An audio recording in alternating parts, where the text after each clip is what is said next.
నంద్యాల జిల్లా డోన్ నియోజకవర్గంలో నిర్వహించిన మీ భూమి మీ హక్కు కార్యక్రమంలో సీఎం చంద్రబాబు సంచలన వ్యాఖ్యలు చేశారు. గత వైసీపీ ప్రభుత్వంలో అన్ని కల్తీలు కుంభకోణాలేనని అన్నారు. ప్రజల ప్రాణాల కంటే డబ్బు సంపాదనే వైసీపీ నేతలకు ఎక్కువైందని విమర్శలు చేశారు. చివరికి తిరుమల లడ్డూను సైతం కల్తీ చేశారన్న సీఎం చంద్రబాబు సొంత బాబాయిని హత్య చేసి ఆ నేరాన్ని తనపై నెట్టేందుకు ప్రయత్నించారని ఎద్దేవా చేశారు. ఎన్నికల ముందు ఇచ్చిన మాట ప్రకారం ల్యాండ్ టైటిలింగ్ యాక్ట్ని రద్దు చేసి రైతులకు వారి భూములపై సర్వ హక్కులు కల్పించామన్నారు సీఎం చంద్రబాబు. రాయలసీమ రతనాల సీమగా మారుస్తానని మరోసారి స్పష్టం చేశారు. ప్రతి ఎకరాకు సాగునీటిని అందించడమే తన లక్ష్యమన్న ఏపీ సీఎం చంద్రబాబు ఉమ్మడి కుటుంబాలతోనే సంతోషం ఉందన్న చంద్రబాబు ప్రతి దంపతులు 3 పిల్లల్ని కనాలని పిలుపునిచ్చారు.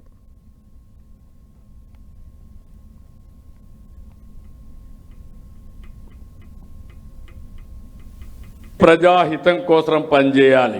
ఈరోజు కొంతమంది మీరు చూశారు, నేను చెప్పాను, ఒక్క వివాదం కాదు, అన్ని వివాదాలే, అన్ని కుంభకోణాలే. మద్యం విషయం మీరు చూశారు, మామూలు విషయం కాదు. 30,000 మంది కల్తీ మద్యం దాగి చనిపోయే పరిస్థితికి వచ్చారు. అందులో డబ్బులు సంపాదించుకునే పరిస్థితికి వచ్చారు. ఒక్కొక్క నెల 100 కోట్ల రూపాయలు అవినీతి చేసే పరిస్థితికి వచ్చారు. ఏమనాలి నాకైతే అర్థం కాదు. అంటే పేదవాడి ఆరోగ్యం కంటే వీళ్ళకు డబ్బులే ముఖ్యం. మీ జీవితాలతో ఆడుకున్నారు, మీ ఆరోగ్యంతో ఆడుకున్నారు, ఇష్టానుసారంగా చేసే పరిస్థితికి వచ్చారు. తిరుపతి లడ్డు కల్తీ చేశారు. నాకు రిపోర్ట్ వస్తే ఆ విషయమే చెప్పాను. మీరందరూ గుర్తుపెట్టుకోవాలి, నేను ముఖ్యమంత్రి అయిన మొదటి రోజున నేను నా సెక్రటరీని పెట్టుకొని రెండో సంతకం తిరుమల తిరుపతి దేవస్థానానికి ఈవోని వేశాను. ఎందుకు వేశానంటే ఎక్కడ చూసినా ఆరోపణలు, పవిత్రత దెబ్బతినింది, కలుషితమైన ప్రసాదాలు తయారు చేశారు. అవి చూసిన తర్వాత నేను వెంకటేశ్వర స్వామి భక్తుడిని, మీరు గుర్తుపెట్టుకోవాలి, గుండెపోటుతో చనిపోయాడని నమ్మించారు. అక్కడుండే అధికారులు మేనేజ్ చేశారు. మేనేజ్ చేసి ఎంత దారుణంగా చంపారో మీరు చూశారు. ఆ రోజు సునీత ఆ అమ్మాయి అడిగింది, మీరు పోస్ట్ మార్టం చేయండి, నాకు అనుమానం ఉందంటే నేను పోస్ట్ మార్టంకి ఆర్డర్ చేశాను. పోస్ట్ మార్టానికి పోతే తలంతా కూడా గొడ్డలితో విపరీతంగా నరికి ఆ బెడ్రూమ్ అంతా లాగి బాత్రూంలోకి లాగి గోడలు, బెడ్ అంతా కూడా, కమ్మోడ్స్ అంతా కూడా బ్లడ్ అయిపోయింది. అది చూసిన తర్వాత అన్ని క్లీన్ చేశారు. మా ఆఫీసరు సాక్షులుగా వాళ్ళకి సపోర్ట్ చేశారు, ఏమీ లేదని. సాయంత్రం వచ్చాడు, ఆ అమ్మాయినే మేనేజ్ చేశాడు.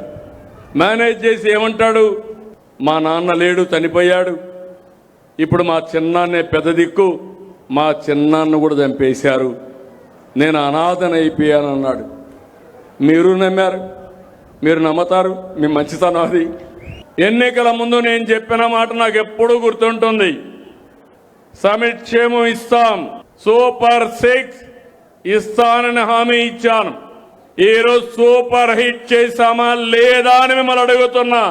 చేస్తుంటే చేతుల పైకెత్తండి, బాగా చేశారని. నా దగ్గర డబ్బులు లేవు, మాట ఇచ్చాను, అప్పుల మయంలో ఉంది, 1 రోజుతో 2 రోజులతో పరిష్కారం అయ్యేది కాదు. ఒక మాట చెప్పాను, మీ ఆస్తులు, మీ భూముల్ని కాపాడుతానని.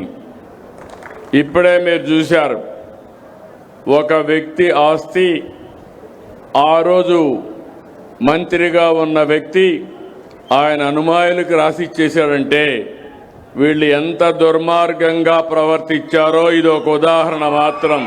కలిసి ఉంటే కలదు సుఖం, విడిపోతే అన్ని సమస్యలే.